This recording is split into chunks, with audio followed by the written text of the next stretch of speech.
네, 반갑습니다. 저는 이현석입니다. 자, 이번 영상에서도요, 여러분의 오픽 궁금증을 잘 해결을 해드리겠습니다. 자, 오늘은 오픽 질문들 중에 응시와 채점 관련된 그런 질문들을 답변을 좀 드려볼게요. 첫 번째 질문 보겠습니다. 자, 첫 번째는 등급 취득에 유리한 응시장이나 시간대가 있을까요? 유튜버가 유리한 응시장이 있다고 주장을 했습니다. 어, 이 유튜버가 누군지 모르겠는데요. 뭐 오픽 그를 유튜브에서 이제 소재로 쓰는 건 좋습니다만은 정확한 정보를 좀 드리는 게 좋을 것 같아요. 얼마나 그 조회수라든가 좋아요 뭐 이런 것에 목말라 있었는지 좀 안타깝습니다. 이게 뭐 한 사람의 인생에 영향을 미치는 시험에서 이렇게 그 부정확한 정보를 갖고 그냥 조회수를 올리는 그 혹한 그런 영상을 만든다는 것 자체가 좀 뭐 도덕적으로 문제가 있지 않나 생각이 드는데요. 전혀 근거가 없는 얘기고요. 이거 로또 어디서 사야 잘 맞냐 이거 물어보는 건 똑같습니다. 오픽은 철저한 절대평가입니다. 여기 보이시죠? 절대평가. 다시 말해서 원어민 10명이 들어가서 시험을 만약에 서울 한복판에서 보든 부산 어디서 보든 대구에서 보든 대학에서 보든 뭐 어디 기업 사내 시험을 보든 전원 다 L이 나와요. 응시장하고 시간대하고는 전혀 관련이 없어요.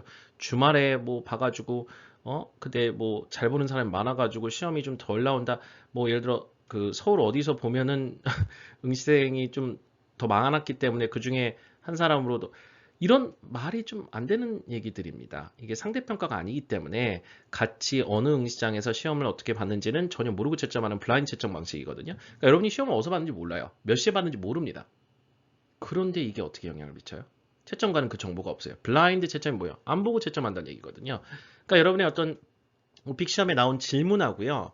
그 다음에 여러분 답변 그거밖에 없어요. 채점관들은 그것만 그 정보만 갖고 채점을 하는 건데 응시장이 어떤 답변에 뭐 등급에 영향을 미친다고 얘기하는 건 제정신이 아닌 얘기인 것 같아요. 이거는 그냥 무시하겠습니다. 이거는 여러분이 편한 응시장에서 보세요. 편한 응시장. 뭐 집 근처여도 될 것 같고요. 어, 그 다음에 뭐 저는 주로 이제 그 오픽 주간사 멀티캠퍼스에서 이제 직영하는 응시장들 역삼 서울 역삼역에 있는 그 멀티캠퍼스 건물에 가서 많이 봐요. 깨끗해서 그래요. 그다음 코로나 방역이 좀 잘 돼가지고 그래서 보는데 어쨌든 응시장은요 여러분 절대로 여러분 그 시험 등급에 영향을 미치지 않기 때문에 좀 편안한 응시장 여러분 집과 가까운 응시장 뭐 약간 시설이 좋은 응시장 요렇게 골라서 여러분이 쾌적한 환경에서 시험 볼 수 있는 그거 하나만 신경 쓰시기 바랍니다. 자, 그다음 질문 볼게요. 채점관이 오픽 답변을 모두 채점하지 않고 일부만 체크해서 점수를 준다는 하는데 사실인가요? 어, 이것도 사실이 아닙니다. 그러니까 이런 정보를 누가 만들어내는지 모르겠어요. 이거는 정말 거짓 정보인 것 같아요. 이런 건 좀 제재하는 것들이 좀 있어야 되지 않을까라는 생각이 듭니다. 모든 답변을 다 들어야 등급 임명이 가능합니다. 그냥 쉽게 말씀드릴게요. 이건 뭐 길게 설명드릴 필요도 없을 것 같아요. 실제 2014년도에 그 오픽 출제위원장이 우리나라에 와가지고 워크샵을 하루 종일 했는데 저 참석을 했었거든요. 그때 채점자 화면을 보여줬습니다. 제가 사진을 그때 찍었거든요. 약간 좀 기울어져 있는 거 죄송해요. 채점자 레이터 채점 화면이에요 이게. 그럼 여기 좀 빨간색으로 제가 이제 동그라미 게 뭐냐면 여러분 지금 테스트 아이디 이렇게 여러분의 그 응시 번호가 있을 거 아니에요. 그러니까 여러분에 대해서 응시 번호를 보고 그 다음에 문제 여러분한테 읽어준 문제들이 나와요. 그 다음에 이게 하나씩 클릭하면 답변을 들을 수 있게 돼 있더라고요. 실제 시연을 해주셨어요. 채점관들이 어떻게 채점하는지. 근데 이 플레이어가 앞으로 돌리는 버튼이 없어요. 뒤로는 갈 수 있어요. 다시 들어볼 수 있는데 앞으로 돌리는 포워드 버튼이 없다니까요. 그리고 말이죠. 이게 지금 질문 하나하나를 다 듣고 끝까지 가야 이게 이제 중간에 이제 체크를 할 수가 있어요. 어떤 부분에 체크를 할 수 있는 그런 부분이 있는데 최종 등급은 이걸 끝까지 다 들어야만 입력할 수 있게 됩니다. 그럼 생각을 해보세요. 중간중간에 문제를 건너뛰어서 이렇게 들을 수가 없다니까요. 이걸 듣고 그 다음 게 나오는 거, 그 다음 게 나오고 여러분이 답변 안 해서 스킵한 문제가 그 다음으로 그냥 넘어가면 몰라도 그렇습니다.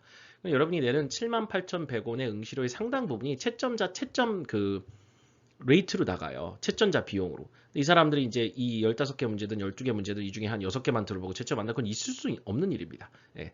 그래서 레이터 한 명이 채점을 다 하기 때문에 뭐 듀얼 레이팅이라고 그래가지고 두 번째 레이터가 채점한다는 얘기는 있는데 비용상의 문제로 일단 한 명이 채점을 합니다. 그 다음에 랜덤하게 뽑아서 3분의 1이나 반 정도만 두 번째 레이터가 또 한 번 재채점한다는 얘기가 있어요. 근데 그럼에도 불구하고 채점 정확도가 98.2% 정도 나오는 채점 시험이기 때문에 레이터들 계속 재검증을 해요.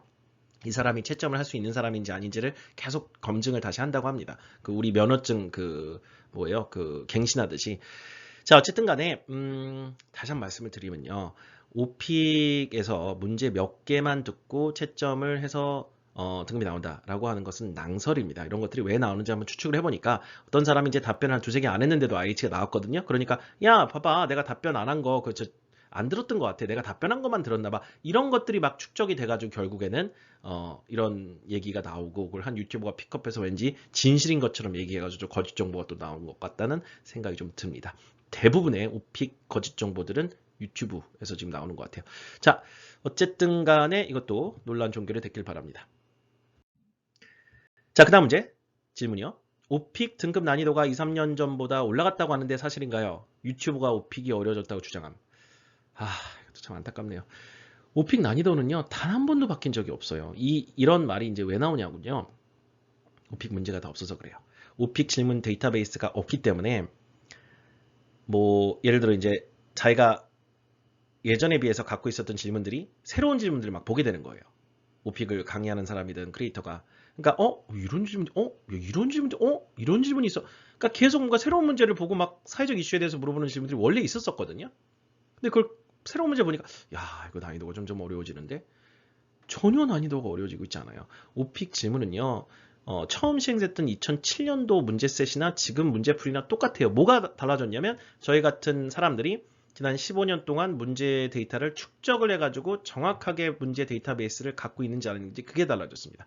저희도 한 4, 5년 전부터 거의 오픽 적중률이 100%에 도달하고 나서부터는 더 이상 오픽 자체에 새로운 질문이 안 나와요.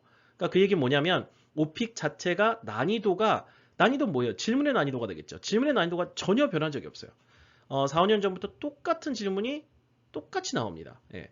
한 시험에 똑같은 질문이 그 다음 시험에 나오는 게 아니라 풀 자체가 같다는 얘기예요. 그러니까 지금 만약에 여러분 한 1000명이 오픽 시험을 보고 후기를 저희한테 주잖아요. 그럼 저희가 갖고 있는 오픽 패스에 있는 지금 질문이 그대로 나옵니다. 다시 말해서 이런 지는 4, 5년이 넘었다는 얘기예요. 100%의 적중률을 저희가 갖고 여러분 도와드린 지금 시간이 그렇게 됐는데, 그래서 한 4, 5년 전만 해도 저희도 문제가 다 없었기 때문에 여러분이 시험 보고 와서 선생님 이런 질문이 나왔는데 되게 힘들었어요. 그럼 우리도 그 질문이 없으니까 막 다시 보고 나오고 그랬거든요. 아니에요. 이제 2만 명 이상의 후기가 모였고 저는 이제 오픽 개미 군단이라고 부르는데 오픽 개미들이 다 같이 힘을 합쳐가지고 엄청난 데이터를 모아서 빅데이터화가 됐기 때문에 괜히 빅데이터가 아니잖아요. 오픽에 나오는 모든 질문을 한 문제도 빼놓지 않고 모아놨던 빅데이터 맞죠? 자, 난이도. 오픽의 난이도는 2, 3년 전에 비해서 절대로 바뀌지 않았습니다. 뭐가 달라졌냐면요. 세상이 바뀌었어요. 세상이 바뀌었다고요. 세상 난이도가 어려워진 겁니다. 코로나 전과 후의 오픽 답변은 아예 다릅니다. 그래서 여러분이 그 코로나 전에 썼던 답변들을 지금도 아직 쓰고 계시다면 조금 좀 안타까운 게 코로나 때문에 생활이 많이 변했고 모든 것이 달라졌기 때문에 코로나라는 이슈에 대해서 아주 전문적인 답변들을 할 수 있을 정도로 여러분이 연습을 안 하고 어떻게 A를 따는지 잘 궁금할 정도로 저는 코로나 관련돼서 답변 한 5개 정도 굉장히 긴 답변들을 연습을 많이 합니다. 저희 실제 지금 현장 강의라든가 원격 화상이라든가 인강에서도 어쨌든 오픽 패스에도 이제 그런 컨텐츠를 저희가 영상으로 이제 보충을 해서 많이 드렸거든요. 자, 어쨌든 간에 이 오픽은 시험 난이도 자체가 올라간 게 아니라 세상이 많이 바뀌고 특히 팬데믹 이후에는 이 팬데믹 이슈 때문에 답변을 하기가 되게 어려워졌어요. 본인이 하고 싶은 얘기가 있어도. 그래서 그렇게 요 질문에 대한 답변을 정리하겠습니다.